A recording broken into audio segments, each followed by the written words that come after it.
DK Dubey ji विस्तार से technical चीजों पर चर्चा कर रहे हैं हमारे साथ और विस्तार से चीजों को बता रहे। डीके दुबे जी, आपके पास आऊंगा। आप बहुत ही बारीक बिंदुओं से बता रहे थे, पाकिस्तान गए लोगों के बाद 2 कानून बने, वहां से अपनी बात शुरू कीजिए सर।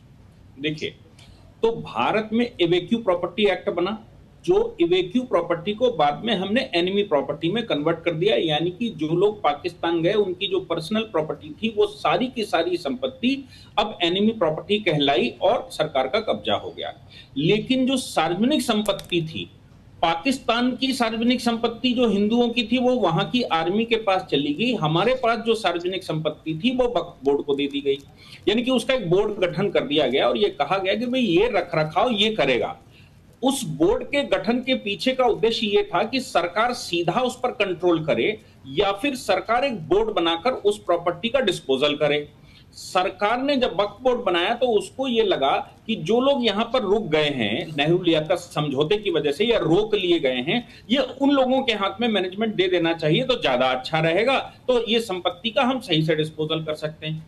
1995 आते आते और 2013 आते आते उसको ऑटोनोमस बना दिया और ऑटोनोमस बनाकर वो जो सार्वजनिक संपत्ति भारत सरकार की संपत्ति थी उस संपत्ति को अब मुस्लिम प्रॉपर्टी करार दिया जाने लगा। तो सवाल यहां पर यह पैदा हुआ कि 10 लाख 10.5 लाख स्क्वायर किलोमीटर उस समय पाकिस्तान को दे दिया और जो लोग पाकिस्तान चले गए वो जो संपत्ति यहां छोड़ गई उसको वक्फ बोर्ड को दे दिया। तो पार्टीशन का ऑब्जेक्ट कैसे पूरा होता है? तो और दूसरी बात यह है कि चलिए यहां तक भी ठीक था कि भाई वो जो प्रॉपर्टी बची यहां पर जो मुसलमान बचे हमने उनको दे दिया और बोर्ड भी उन्हीं का बना दिया। सरकार सीधा कंट्रोल करने की बजाय बोर्ड के माध्यम से कंट्रोल कर रही थी। अब सवाल यह आता है कि वक्फ बोर्ड ने जो ऑटोनोमस बॉडी 2013 में बनाया उसने दावे करने शुरू कर दिए और जस्ट 10 साल में उसने प्रॉपर्टी अपनी डबल कर ली, क्योंकि वो ये कहता है कि मुगल सरकार के समय पर जो फरमान जारी हुए थे वो भी हमारे हैं, उस समय पर जो संपत्ति थी वो भी हमारी है, उस समय पर हम यहां नमाज पढ़ते थे वो भी हमारी है। आप मुझे बताइए कि जब मुगल सरकार को ही डी रिकॉग्नाइज कर दिया अंग्रेजों ने, संपत्ति सारी सरकार की हो गई, अंग्रेजी सरकार की हो गई, अंग्रेजी सरकार के बाद भारत सरकार की हो गई, तो वो फरमान उस समय के कैसे क्लेम किए जा सकते हैं? अब वो क्लेम करना शुरू कर दिया और संपत्ति दूसरों की कब्जा करना शुरू कर दिया। इसलिए इस संशोधन को लाकर एटलीस्ट उस स्टेटस पर जो 1954 का स्टेटस है वहां पर ले जाना आवश्यक था। 1954 के स्टेटस पे ले जाने के लिए भी मुझे लगता है कि इसमें और संशोधन की जरूरत थी कि प्योर गवर्नमेंट बॉडी बननी चाहिए थी, क्योंकि वो उस समय प्योर गवर्नमेंट बॉडी बनी थी। इसलिए आज अगर ये विरोध प्रदर्शन की बात कह रही है या कांग्रेस या कोई भी माफी के साथ प्योर गवर्नमेंट बॉडी किस सन में बनी थी सर? मैंने आपको बताया इतिहास कि जब पाकिस्तान में जो सार्वजनिक हिंदुओं की संपत्ति थी जो हिंदुस्तान चले आए वो आर्मी ने उसको कंट्रोल किया, उन्होंने भी एक बोर्ड बनाया था। और हमारे यहां जो मुसलमान वहां चले गए वो प्रॉपर्टी जो सार्वजनिक बची उसको भारत सरकार को कंट्रोल करना था या उनकी तरह आर्मी को कंट्रोल करना था। जैसे उन्होंने आर्मी ने ले लिया था, हमारी आर्मी भी ले लेती, लेकिन भारत सरकार ने सेकुलरिज्म दिखाते हुए उस पर एक बोर्ड बना दिया था कि भाई हम सीधा कंट्रोल करने के बजाय या आर्मी कंट्रोल करने के बजाय हम एक काम करते हैं, बोर्ड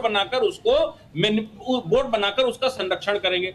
वो बोर्ड उस समय की जो परिस्थिति थी वो ये था कि प्योर गवर्नमेंट ने अपने लिए बनाया था कि हम एक बोर्ड बनाकर इसको करेंगे।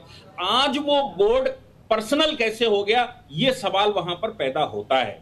वो जो सरकार का सरकारी बॉडी थी, सरकार का बोर्ड था, सरकार उसको कंट्रोल करने वाली थी, वो आज पर्सनल बोर्ड बन गया। और पर्सनल बोर्ड ने भी जब 500 साल के 700 साल के क्लेम करने शुरू कर दिए तो फिर तो पाकिस्तान बनने का ऑब्जेक्टिव खत्म हो जाता है। इसलिए संशोधन को लाकर एटलीस्ट 1954 का स्टेटस मेंटेन करना चाहिए था, जिस समय सरकार ने प्योर कंट्रोल करने के लिए बोर्ड बनाया था, ना कि किसी को पर्सनली प्रॉपर्टी देने के लिए बनाया था। परंतु हुआ क्या, उस बोर्ड ने किराए पर उठानी शुरू कर दी, उस बोर्ड ने बेचना शुरू कर दिया, उस बोर्ड ने डिस्पोजल करना शुरू कर दिया और पर्सनली जो मुतवल्ली उस पर बिठाए थे उन्होंने वो अपने इस्तेमाल के लिए करना शुरू कर दिया। इतनी बड़ी प्रॉपर्टी में कोई आमदनी नहीं, किसी का भला नहीं, कोई ऑब्जेक्ट नहीं, जो गरीब मजलूमों की बात कही जा रही है उनके लिए कोई प्रोजेक्ट नहीं। फिर ये प्रॉपर्टी कुछ चंद हाथों में चली गई, उसको सरकार को वापस लाकर एटलीस्ट सरकार पूरा कंट्रोल न करे पर कम से कम देश के जो मुसलमान हैं वो तो उसका भोग करें, इसके लिए ये संशोधन लाया गया। अब ये जो जेनेसिस मैंने बताई, इस जेनेसिस के आधार पर बताइए कि कितना सही और कितना गलत और क्या होना चाहिए था, क्या नहीं होना चाहिए था। अब फैसला आपके हाथ में है, सबके हाथ में है कि वो फैसला कर लें।